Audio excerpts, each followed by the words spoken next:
Okay, so hello, my name is Suzanne, and I've been a tutor at STLCC for about 4 or 5 years, since about 2017 or 2018. Before that, I was a personal tutor and also a piano teacher. So these are my personal observations based on my experience as a tutor. Not everything will apply to everyone all the time. But if you refer to these principles, they will help you 99.9% of the time, I'm willing to bet. And so this is a tutor's observation of universal learning methods. And this is what I call a 4-tentpole approach. But first, I want to give you a few study tips for everyone, for yourself and for your students that you'll be tutoring, so they can be studying without screaming. So the first thing that I say to my students is to drink orange juice, to drink a glass of orange juice before you study, and then drink a glass of orange juice before you go in to take the test. There's two reasons to do this. First, your brain runs on sugar, it runs on glucose. And so orange juice is going to give you instant brain food, so to speak, to get your brain synapses flowing, and it will automatically, wake your brain up and give your brain some food with which to digest all the information you'll be studying. Also, why orange juice? Well, I made the mistake of telling a student one time that your brain runs on glucose, so, make sure you get some glucose, some sugar before you study and before you take the test. And so she ate a whole bunch of Halloween candy before going in and taking the test. Well, she got into her class, and the teacher lectured for half an hour before passing out the test. So by the time she got ready to take the actual test in class, she was on a sugar crash and couldn't concentrate and did poorly on the test. So I try to specify orange juice, not just any old type of sugar, because you will have a sugar crash if you just eat a bunch of candy before that. Also, orange juice has calcium, magnesium, and potassium in it, which are also vitamins that are good brain food. That's going to help wake your brain up and get your brain juices flowing. And so that orange juice is not going to give you that sugar crash. I guess you could say that it's more of a time-released brain food than Halloween candy. Also, the second reason that you're going to drink orange juice right before you study and then right before you take the test is because there was a study at Johns Hopkins University not too long ago, and they found that if you recreated the sensory input before taking a test, the same as sensory input that you had while you were studying for the test, it improves your recall. So if you are used to drinking orange juice right before you study, and then you study, say, math or anatomy and physiology, and then you drink a glass of juice right before you go in and take the test on that material, then that sensory input, your brain's going to recognize the orange juice and go, oh, we're talking about math right now. And it's going to access those memories that you have programmed into your brain much faster, and your recall is going to be a lot faster and a lot more clear. Color code your notes. I'm a big fan of color coding notes. I'm also a big fan of writing in ink, not pencil. A lot of students, especially math students, have a tendency to take their notes in pencil so they can erase their mistakes. I think that's a mistake. I think you should leave your mistakes in your notes so when you're going back over the material, you can see where you went wrong. And also it helps especially if you're a visual learner, you can see where you messed up and you can see where it's scratched out, and you can go back and refer to that so you don't make that same mistake again. If you're doing math or whatever it is you're studying and you're constantly erasing all of your mistakes, you're not going to have any record in your notes of where you get tripped up, where you have problems with. And so then you're not going to be able to go back and say, oh, I need to focus on doing problems like this because this always trips me up. So I'm a big fan of writing in ink, scratching out just drawing a line through your mistakes, not erasing it, not using pencil, and color coding. Definitely color code your notes. I said it once, I'll say it again, this especially helps if you are a visual learner. So time management, very important and very, very much needed when you're a college student and through life. But time management is something we all struggle with as a student. So what you want to do at first, you want to study and memorize just a small amount of material at a time. A small amount of material at a time. You do not want to bite off more than you can chew, so they say. You want to do this small amount of material every day for 2 to 3 weeks before the big test. So you want to take little tiny pieces of the material of what you're going to get tested on, study that, just focus on that, don't worry about the rest of it. And then the next day, do the same thing. Go back to what you were studying the day before and refresh on that again. And then add to that, and then add another small amount of material over the course of the next couple of days. And then add to that, add another small amount of material over the course of the next couple of days. And you do that every day for, 2 to 3 weeks before you have a big test. The teachers provide syllabi, and schedules, so you know when your tests are coming up. So the second thing I have listed here is you want to look at your calendar, and count backwards 2 to 3 weeks from the test. Break up those 2 to 3 weeks and divide that into the small sections of everything that you're going to need to know for that test. Break it up, and so you're spending a couple of days on a small section at a time, and focus on just one section for 2 to 3 days in a row before moving on. Repetition. Repetition is necessary. Repetition is very necessary. You cannot study something one day and then move on to the next thing. And then you get to the test and you wonder why you're drawing a blank when you sit down and look at the test questions. You have to repeat what you're studying over and over again, and do practice problems if this is chemistry or math you're studying, or refresh the material, refresh yourself on the material. And I have some tips on how to do that later on in this PowerPoint. But the point is, repetition is necessary. Did I say that already? Repetition is necessary. Every day for 2 to 3 days, you should review and quiz yourself over the same material, because you do not want to go over that in one day, in one study session, and go, oh, I've got this, and then move on. You want to review constantly all the way up until the test. And then finally, don't give yourself a panic attack by trying to memorize everything at once. And this goes along with what I've just been saying. You cannot sit down for 4 hours and memorize the entire book or memorize the entire chapter for your test. You can't cram it all in and expect yourself to remember it, because one, because repetition is necessary, and 2, your brain is only going to hold a small amount of that information you're trying to cram into it, which is why if we go back up to the first thing that I have listed here, study and memorize just a small amount of material at a time. So chip away at it. Do small sections at a time. They say, the saying goes, Rome wasn't built in a day.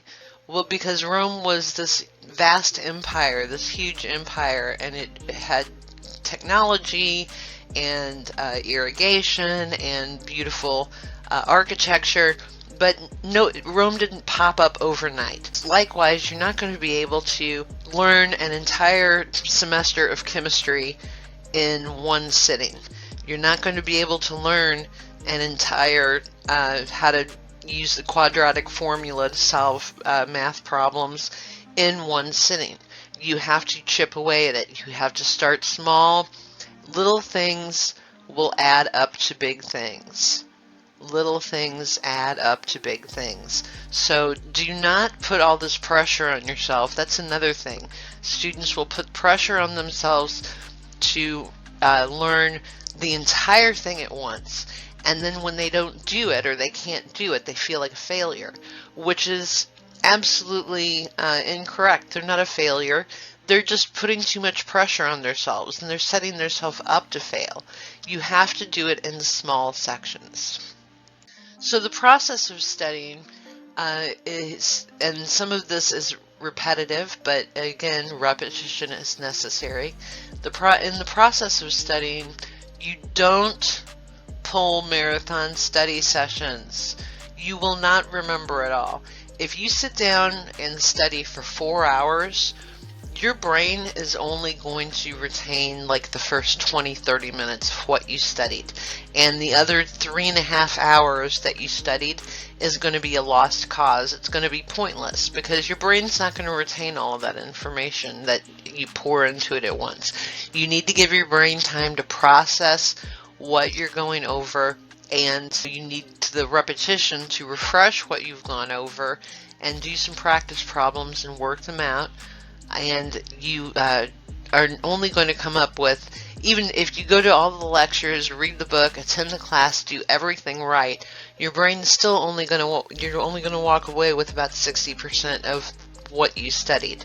So if you pull a marathon study session, what happens is your brain is there for it the first 20-30 minutes, and then after that it's going to start to get hazy and you're not going to be able to remember it all.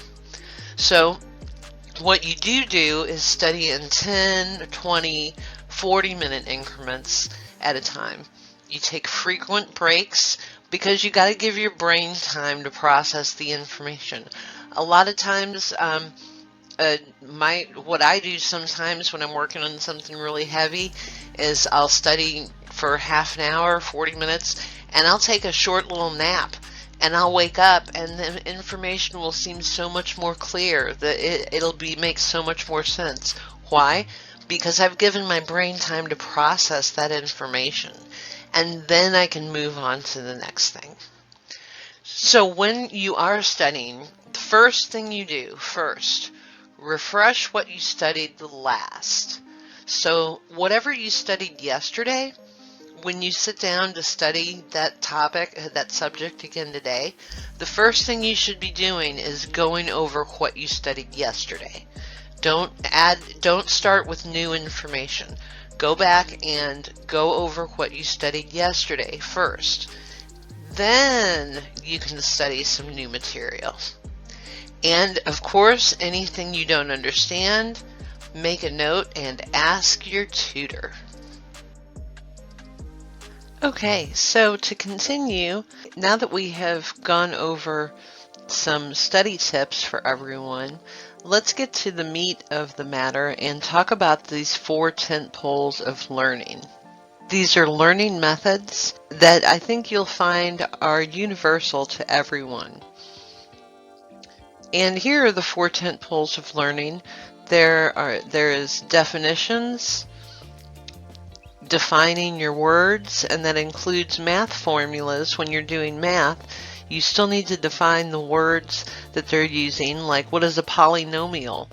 What is the quadratic formula? What does that mean? What do those words mean? And also the math formulas themselves. You want to be able to understand what the formulas themselves symbolize. Then secondly, we have demonstration. And that's where you demo something out and get outside of your head, get it outside of your head and in 3-dimensional space in front of you on the table. And you can do that by drawing something out, taking apart and reassembling the models. Like for anatomy and physiology, we have the bone room, which has a whole bunch of different skeleton models and muscle models in there. You can play a game. You can use cards and dice, and I'll show you an example of that here in a minute, which leads me to my third tent pole, which are examples. And this is very important because a lot of times you need to be able to see somebody else work through the problem first before you can get it, before you understand what's going on and how to do it. So examples are very important. And then the fourth tent pole is organization. You must organize your notes appropriately, and you're going to organize your notes different for different classes and for different things you're learning, because everything just depends on what class it is you're learning. You can't organize your notes the same way as you do in math as you do in your English class, for instance. Now, as I said, tent poles are learning methods that I have observed that are universal between everybody. Anybody that I've ever tutored has one of these 4 tent poles that they rely on, that they really need to learn, that they learn best with, and they're also lacking or deficient in other tent poles. So you need to use the tent poles, the learning method that the student really enjoys, that the student can get the most out of, but you also need to notice where the student is lacking, which tent pole the student is lacking in their studies, and strongly encourage them to bolster that up a little bit, to work on that. If the student never defines any of their words and they just run through what they're reading, but they're really good at memorizing formulas or demonstrating and drawing things out, you need to, go ahead and encourage them to rely on that, what they like to do, which is draw things out. But you also need to encourage them to try to start to improve their habit of looking up definitions to words they don't know and actually knowing the definitions of it. So these tent poles themselves, I call them tent poles because tent poles work together to prop up each corner of a tent's roof. All of them are necessary for holding up the tent because you need one for each corner. But sometimes you need to just adjust one or another so that they're all the proper height and strength needed for support. So let's say like this tent pole right here, this could be definitions,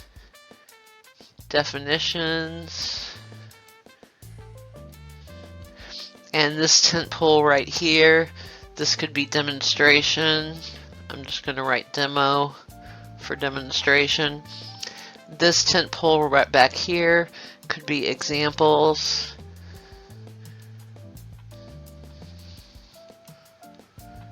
And this tent pole right here would be organization.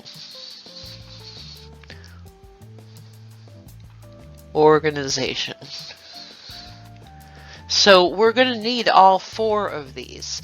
We don't just find which tent pole the student likes and just keep hitting that again and again, because the student needs all 4 of these for their tent to be propped up appropriately. So you need to make sure you go through all 4 of these with the student in order to guarantee a complete understanding of the material for the student. So once they get into the test, they're not sitting down staring at the paper going, oh my gosh, is this what we studied? I don't even remember this. So it's very important also because I've had other tutors come back to me and say, but I don't look up my words, I don't do definitions or whatever. And what I would say to them is that, well, I would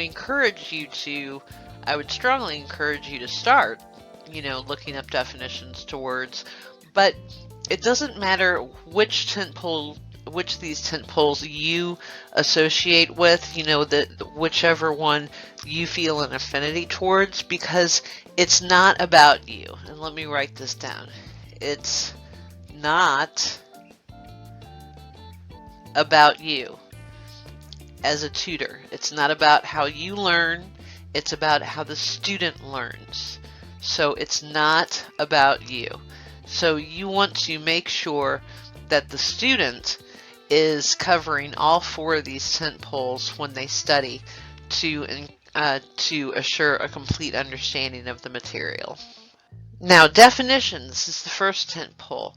What you want to do, especially if there's a question as to where the student's at as far as understanding and literacy is concerned, you have the student read a section out loud. And as soon as the student stumbles over a word, anytime the student stumbles over a word, have the student look that word up. Don't just try to define the word based on the context that it's in. Look it up. And the student should be able to define the term in their own words. They should be able to understand it well enough that they can say back to you, explain back to you the meaning of the word. The vocabulary is so important when you're studying. If you've ever gotten to the end of a page studying and you realize that you have no idea what you just read, the entire page, chances are you've gone past a lot of words that you don't know. Or if you read to go to sleep at night, if reading makes you sleepy, it's because you're reading past words that you don't understand what the meanings of them are, and that will literally put you to sleep. There's a physiological reaction in your brain.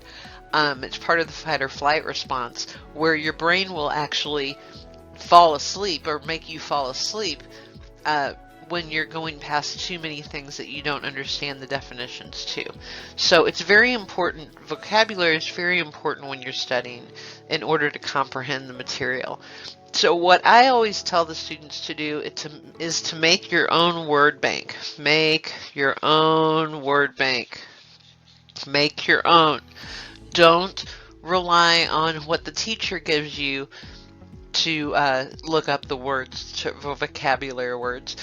You need to look up the words that you don't understand, because the teacher is not going to cover every single word that you don't understand. The teacher is going to give you a basic, might give you a basic word bank vocabulary, to memorize or something, but that's just for the test. What you need to do as a student, and what you need to do as a tutor to encourage the student to do, is to make up their own dictionary, make your own glossary. Take your notebook, or you can use Quizlet, or you can use note cards, and every time the student or you personally does not understand a word that you're reading, you need to look up that word, make sure you understand the meaning of it, and write it down, and write down the word and the definition. And then that way, next time you run across that word, if you forgot what it meant again, you have an easy reference to go back and to re-look at the words. And it also helps when you're studying for a test. If you just breeze through that vocabulary list and definitions that you made on your own of things that you didn't know that you were learning, that's going to improve your learning immensely. That's going to cover repetition. It's going to cover refreshing old material that you need to refresh up on, and it's going to remind you of what all these words mean. And then logically, you're going to be able to start to think for yourself in this subject and put 2 and 2 together and really be able to apply the information. So what you're going to want to do is never read past a word or term that you don't know. Don't try to figure it out by the context. The context is the words around it, like whatever. Don't try to just read the sentence and by the sentence that it's the words in, oh, well, I'm going to assume the word means such and such. You need to look that up, because there's a lot of technical terms in college classes that mean a specific thing to that class. Like there are terms that mean something very specific for math or for calculus. There are terms that mean something very specific in physics. There are terms that mean something very specific in chemistry or anatomy and physiology. And they might be a general word that we use every day, but that means something else. But if you actually look up the technical term for it, it means something a little bit different. And that's going to affect your learning if you're assuming that it means one thing and you have it wrong a little bit. So long technical, which brings me to long technical words. Long technical words, what you want to do is you want to break them up into their prefix, root, and suffix and define each. So what I mean by that is, let's say for instance, epicondyle. Okay, an epicondyle. There is condyle, which is the root word, and epi, which is the prefix. Now, if you look up epi, just epi itself means above. And condyle itself is a padded area of the bone at the joint. So the surface of the bone at a joint.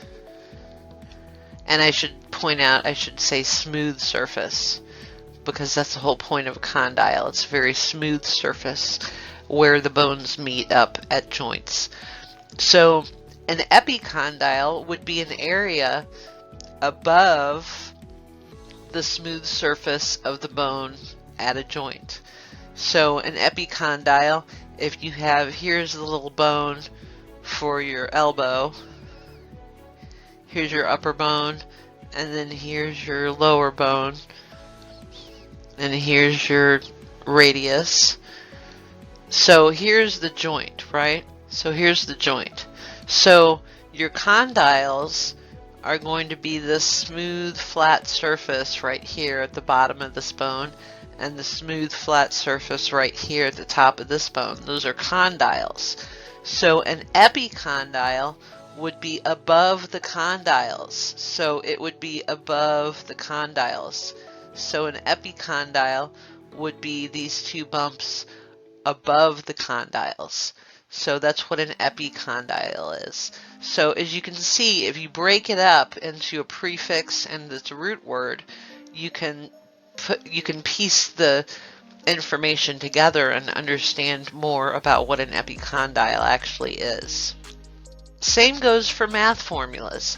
You want to make a reference sheet of all the math formulas you're studying, whether you're in a math class or you're in chemistry. Chemistry is a big one too. But you want to have like a little piece of paper. Take a piece of paper, and instead of putting vocabulary words and their definitions on, make all of the math formulas you have that you have to memorize, and just list them. Don't make any notes on it or anything. Just list all of the formulas that you have to memorize on it and put that in the back of your notebook, so it's an easy, quick reference. So you're not having to go back pages and pages through your textbook. What was that formula again? So you have that all written out.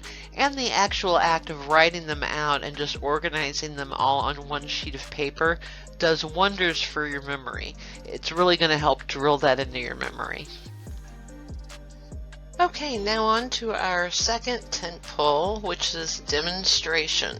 Demonstration, which just means to get it out of your head. Get it out of your head and into the world, into three-dimensional space in front of you on the table. You can do that by reassembling models, taking apart models. You can draw it out on a piece of paper, and in this situation you can use like cards, dice, money, especially for any kind of math problem. Especially I use cards and dice for probabilities when I'm teaching math, and I'll show you an example of that right now. So on this first question right here, I bring in, for probability, I'll bring in a deck of cards, and it'll say I'll say what is the probability of picking a queen of hearts out of a complete deck, which is 52 cards. A complete deck of cards is 52. And there's one of each kind of card in the deck. So if the probability of picking a queen of hearts out of the deck of 52 is going to be 1 out of 52, because there's only one queen of hearts and there's 52 cards. So the probability is going to be 1 out of 52. So then on the second point, this is B, you select a card, but it wasn't the Queen of Hearts, it was the Ace of Spades, and you set that down. Now, what is the probability of picking a Queen of Hearts out of the deck? Well, you've taken the 52 card deck and you selected one card out of it already. It was the Ace of Spades. So now the deck only has 51 cards in it.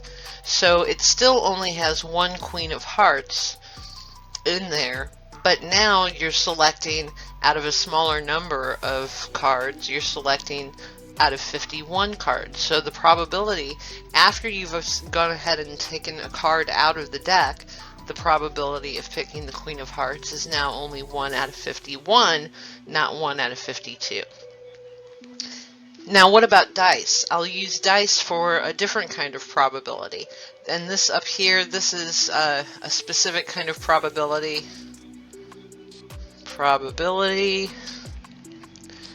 And then this is another kind of probability. This is probability with subtraction.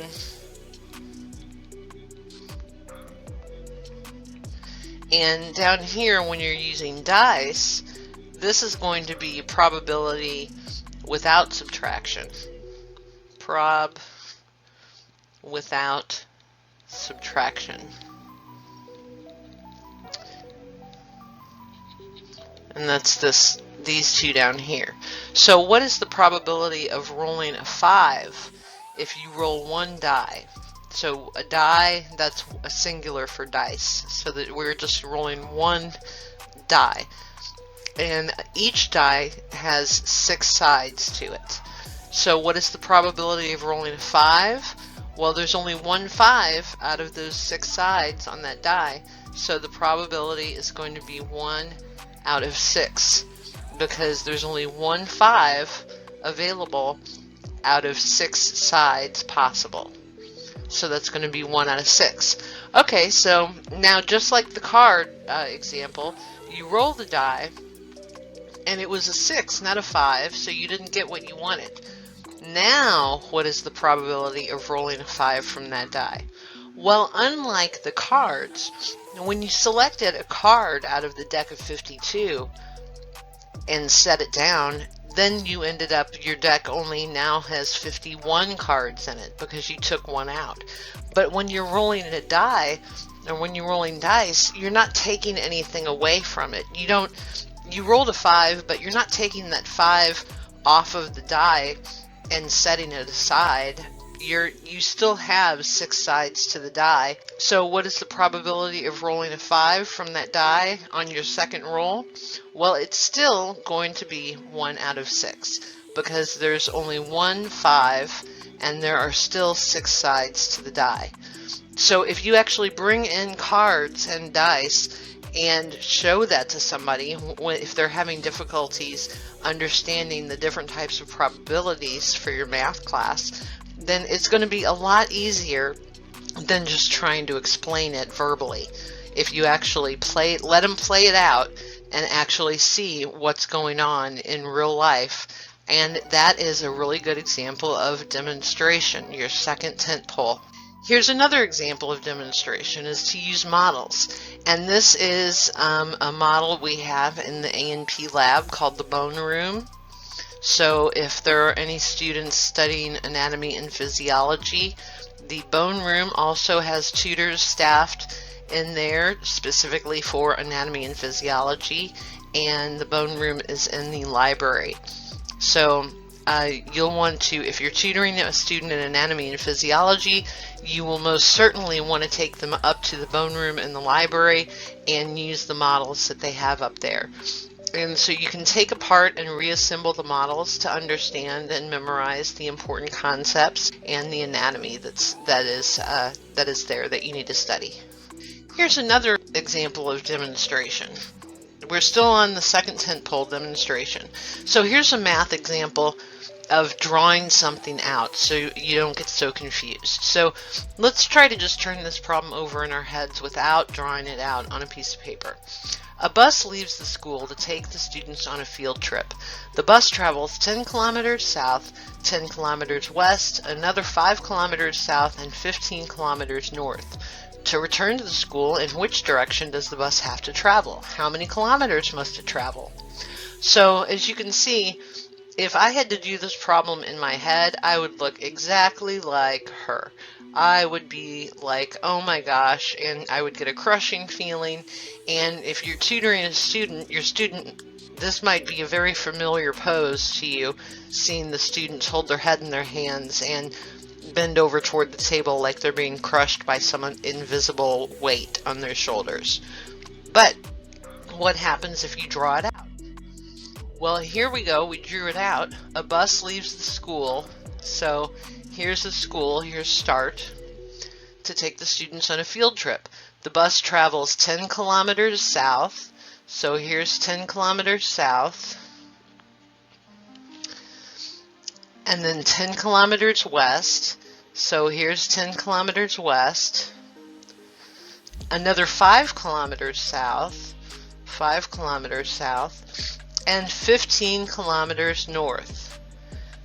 So 15 kilometers north. So it ends up right here. Here's the school field trip. To return to the school, in which direction does the bus have to travel and how many kilometers?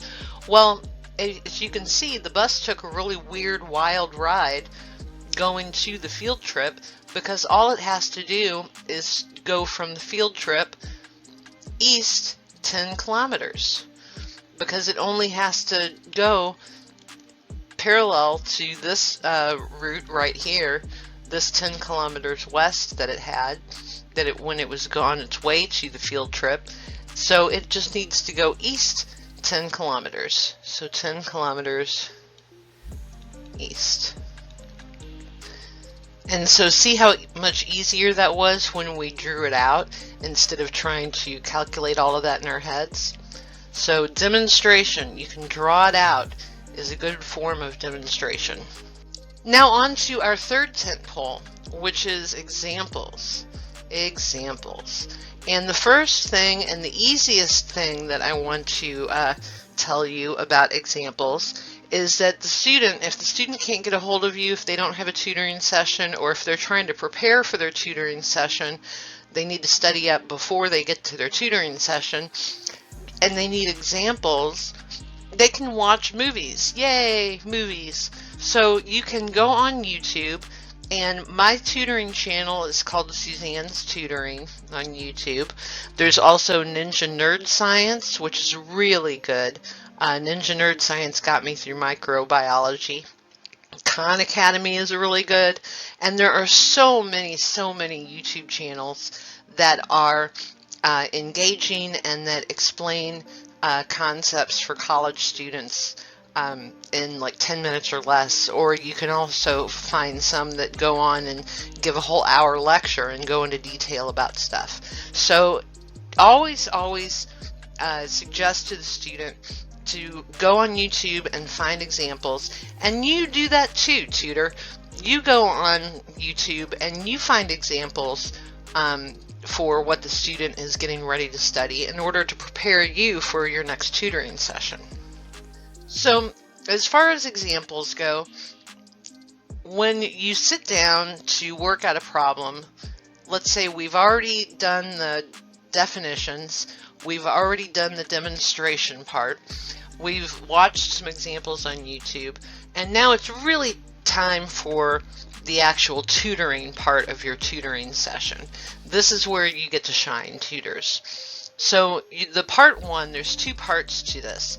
Part one is explain it, show it, and coach it. And I'll show you what I mean by that. When you sit there and you have an example, let's say math or chemistry, I'm just going to use math and chemistry as examples for practice problems, but this applies across the board to anything that you're tutoring. You want to first explain it, explain how to solve the problem to the student. That's first and foremost They need to get an explanation of how to solve the problem. And then you work an example. See, here's that word example coming into play right here. Work an example problem for the student to watch. And just let the student watch you work an example problem so they kind of get the gist of what you're doing. Now, when you do that, don't fly through it, even if it's easy for you, and just do an example really quickly just to be impressive, just to look how smart I am and impress the student. You want to go step by step and explain what you're doing as you're doing it. Explain the steps. You want to explain in detail exactly what you're doing when you're doing it, when you're working this example problem for them. And then after that, you have the student try one with you coaching them along. So have the student try one, but as the student is doing it, what do? You explain the steps again. So you're going to be explaining the steps 3 times. The first time is up here on A. You explain how to solve the problem. You explain the steps. And then B, you work an example for the student to watch, and while you're working the example, you explain the steps. And then C, you have the student try an example problem, and while the student is trying the example problem, you coach them along by, yes, explaining the steps. Now for part 2 is going to be try it, do it, and explain it. And this is for the student to do. That first part 1, was for the tutor to do. Now this is for the student to do. So after you coach them through a problem, and remember when you're coaching them through a problem, what are you doing? What does coaching mean? You're explaining the steps as they work the problem. So after you do that, give them another problem and have the student do one on their own. So you're going to give the student a similar problem. But while the student is working on that problem, they're just not going to sit there in silence and work the problem.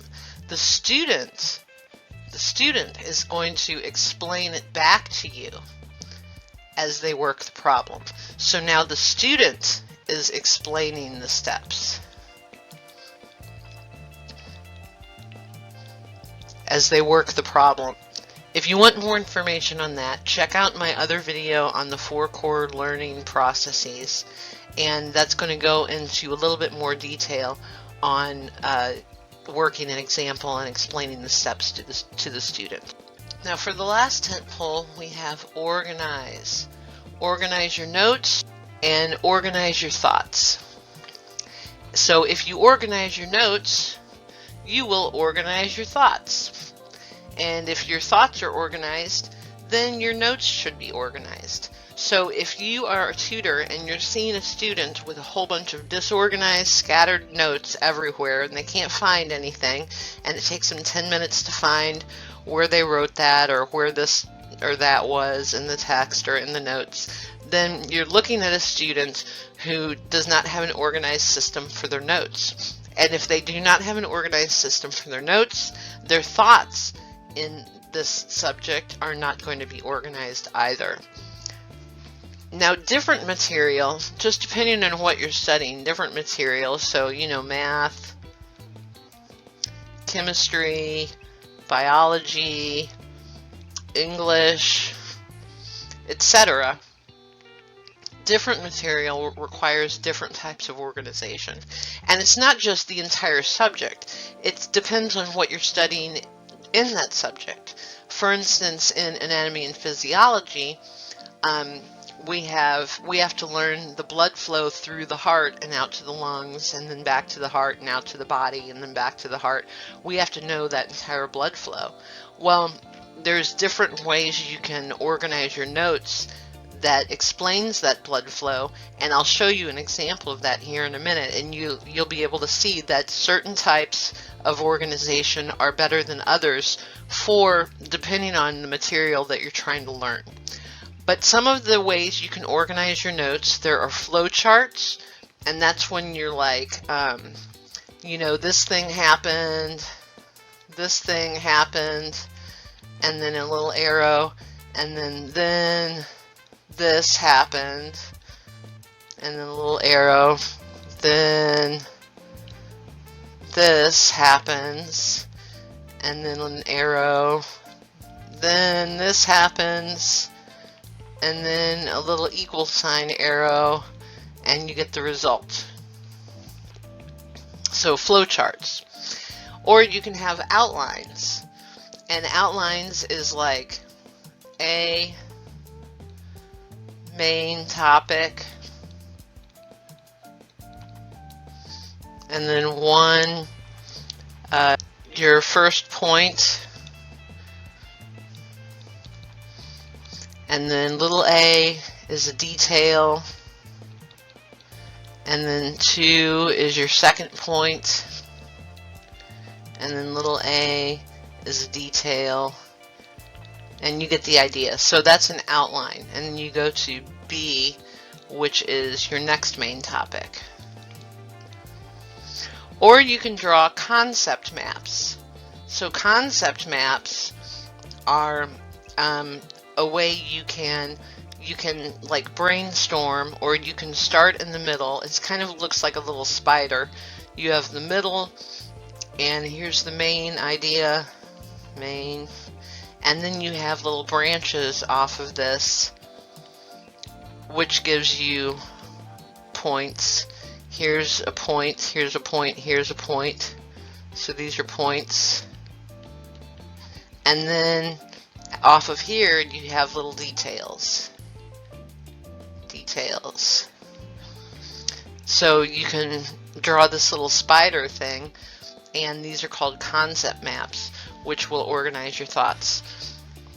And then you have compare and contrast charts, where you just list a chart of, something A, product A and product B, and then underneath it you just fill in how they're alike and how they're different.